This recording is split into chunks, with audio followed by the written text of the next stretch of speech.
Sur Witches Radio, apprenez à cuisiner comme une vraie sorcière. Et voici notre chronique magique culinaire du Brouet au Hochepot de ce dimanche 23 avril 2023. Alors aujourd'hui, nous allons partir en Norvège avec la préparation d'un excellent gâteau, très simple à préparer comme vous le verrez, le gâteau fourré norvégien. Alors nous allons aller nous promener au cœur des forêts nordiques et pourquoi pas rencontrer des trolls, des elfes des forêts, peut-être même des gnomes farceurs ou des nixes malicieuses. Profitons-en en tout cas pour papoter quelque temps avec eux, pour prendre leurs délicieux conseils, peut-être nous donneront-ils d'autres recettes magiques à préparer. Mais pour l'instant, on va préparer ce gâteau qui va nous apporter le bien-être, une touche de fantaisie et de malice, mais surtout beaucoup d'amour. Et c'est également une excellente recette à conserver et à préparer en dessert ou pour le goûter de Beltane. Alors pour cette recette, il va vous falloir d'une part pour le gâteau 250 g de farine, 300 g de sucre,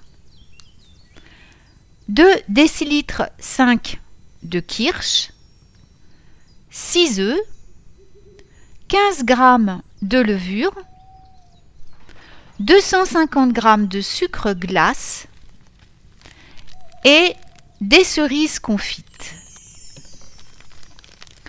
Pour la crème, il faudra 2 œufs entiers, 30 g de fécule de pommes de terre, 25 g de farine, 4 jaunes d'œufs, 125 g de sucre, 1/4 de litre de lait, 100 g de crème fraîche et du kirsch.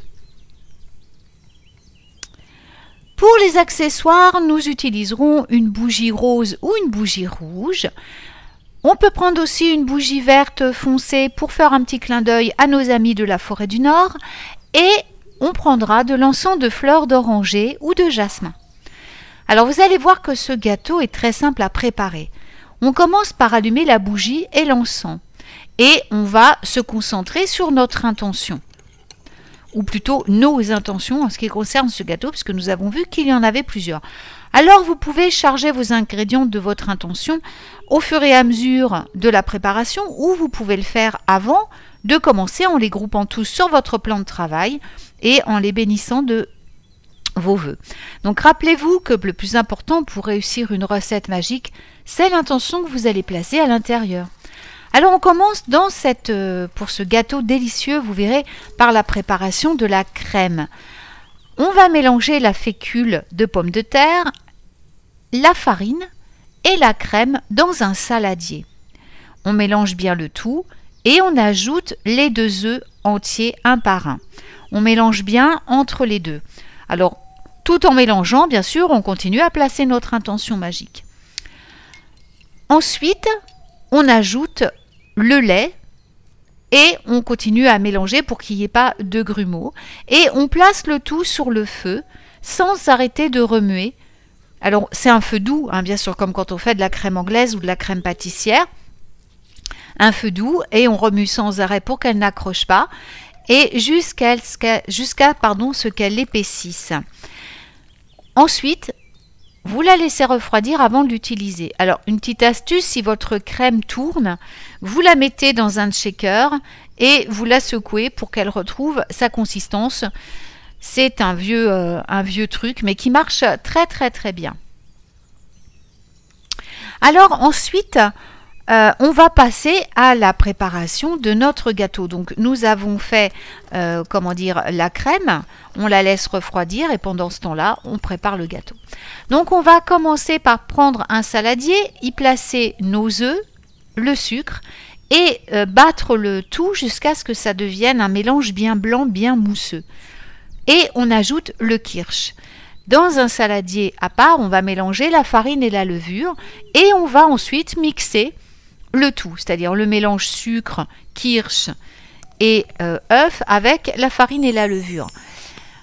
Alors, quand on a bien mélangé la pâte, qu'elle est bien souple et tout, on la met dans un moule bien beurré et on le fait cuire environ 1 heure. Alors, on commence par un four à température moyenne et on augmente sur une température chaude.